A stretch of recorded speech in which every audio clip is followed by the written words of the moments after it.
Assalamualaikum warahmatullahi wabarakatuh. Perkenalkan, nama saya Sri Suryanti dengan NPM 2241110 dari kelas manajemen 22B.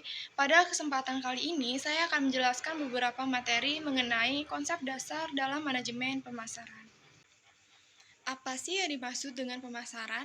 Jadi, pemasaran ini merupakan suatu kegiatan yang dilakukan oleh suatu perusahaan atau institusi untuk menciptakan, mengomunikasikan, menyampaikan, bahkan mempertukarkan tawaran yang bernilai bagi pelanggan dan masyarakat umum.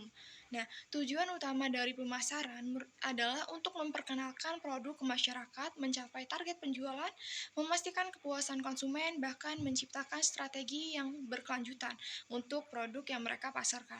Pemasaran mencangkup periklanan, penjualan, dan pengiriman produk kepada konsumen atau bisnis lainnya. Sedangkan manajemen pemasaran sendiri adalah seni atau sains dalam memilih target pasar dan mendapatkan, menjaga, bahkan berkembang pelangganan melalui menciptakan, mencapai, menyampaikan, dan mengomunikasikan nilai pelanggan yang unggul. Nah, menurut Peter Drucker, kebutuhan akan selalu ada beberapa menjual. Namun, tujuan pemasaran adalah membuat penjualan menjadi berlebihan. Tujuan pemasaran itu untuk mengetahui dan memahami pelanggan dengan baik, sehingga produk atau jasa tersebut cocok untuknya bahkan terjual dengan sendirinya. Idealnya, pemasaran harus menghasilkan pelangganan yang siap membeli. Yang diperlukan hanyalah membuat produk atau layanan yang tersedia.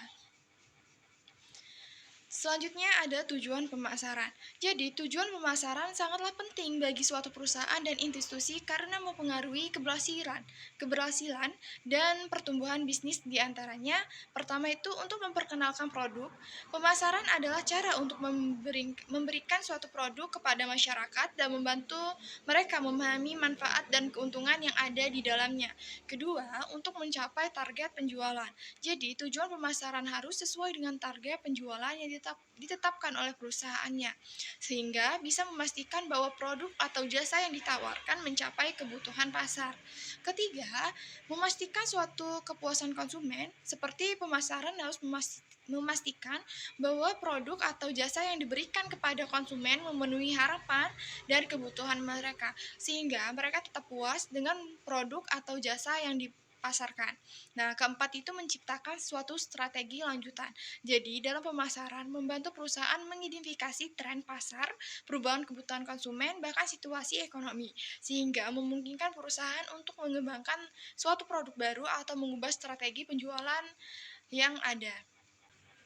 Selanjutnya, apa saja sih yang harus dipasarkan? Jadi, yang harus dipasarkan itu pertama itu barang-barang, jasa, acara dan pengalaman, tempat dan properti, organisasi dan informasi, ataupun ide. Selanjutnya, ada fungsi CMOS diantaranya pertama untuk memperkuat merek, kedua mengukur efektivitas pemasaran, ketiga mendorong perkembangan produk baru berdasarkan kebutuhan pelanggan, keempat mengumpulkan wawasan pelanggan yang bermakna, kelima memanfaatkan teknologi pemasaran yang baru. Selanjutnya, meningkatkan kesuksesan CMO di antaranya itu pertama, untuk memperjelas misi dan tanggung jawabnya.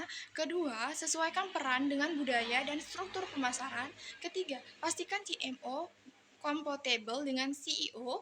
Keempat, ingatlah bahwa pertunjukan itu menunjukkan bahwa orang tidak berhasil.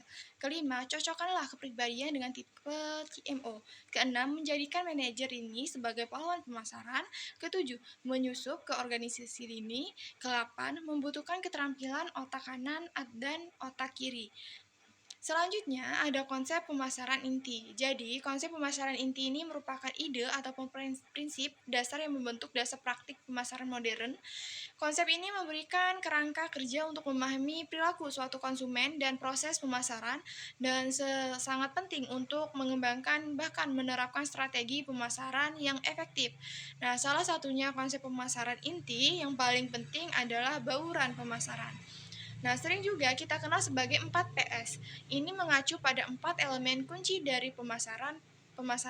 Pertama itu ada produk, harga, tempat, dan promosi. Jadi, kita jelaskan, produk itu merupakan produk yang mengacu pada barang yang berwujud atau tidak berwujud yang ditawarkan perusahaan ke pasar ke pasar. Perusahaan harus hati-hati mempertimbangkan desain, fitur, bahkan memanfaatkan produk mereka untuk memenuhi suatu kebutuhan keinginan konsumen.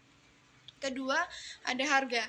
Jadi, harga ini mengacu pada nilai jual atau harga yang ditawarkan oleh suatu perusahaan untuk produk atau jasa yang dibijarkan mereka.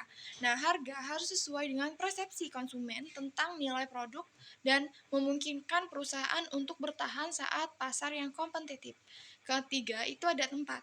Jadi, tempat ini mengacu pada tempat di mana produk ataupun jasa yang mereka jual, tempat jual yang harus mudah ditemukan, mudah diakses, bahkan menyimpulkan kepuasan konsumen yang sangat tinggi.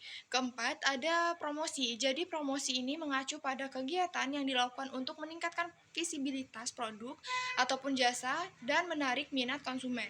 Promosi meliputi iklan, pemasaran, bahkan proyek promosi lainnya.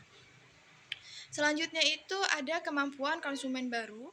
Jadi, kemampuan konsumen baru ini mencangkup berbagai aspek yang berkaitan dengan perubahan perilaku konsumen dalam era digital. Nah, beberapa kemampuan konsumen baru ini meliputi pertama itu dalam peningkatan daya beli. Jadi, konsumen ini memiliki akses yang lebih besar terhadap informasi dan opsi yang memungkinkan mereka untuk membuat keputusan pembelian yang lebih cerdas, kemudahan dalam perbandingannya. Kedua, ada pembelian, jadi konsumen dapat dengan mudah membandingkan harga dan atribut produk serta melakukan pembelian secara online dari berbagai akses lokasi. Nah, selanjutnya itu ada akses terhadap informasi. Jadi, konsumen memiliki akses yang lebih besar terhadap informasi tentang produk ataupun jasa, memungkinkan mereka untuk membuat keputusan berdasarkan informasi yang lebih lengkap, pengaruh sosial yang lebih besar. Selanjutnya itu ada pengaruh sosial yang lebih besar itu melalui media sosial dan ulasan online. Konsumen memiliki pengaruh yang lebih besar terhadap teman sebaya atau opini publik. Sekian penjelasan materi dari saya dan pembahasan materi dari saya. Apabila ada pengucapan kalimat ataupun kata-kata yang kurang jelas ataupun pembahasan yang kurang jelas, saya mohon maaf. Terima kasih. Wassalamualaikum warahmatullahi wabarakatuh.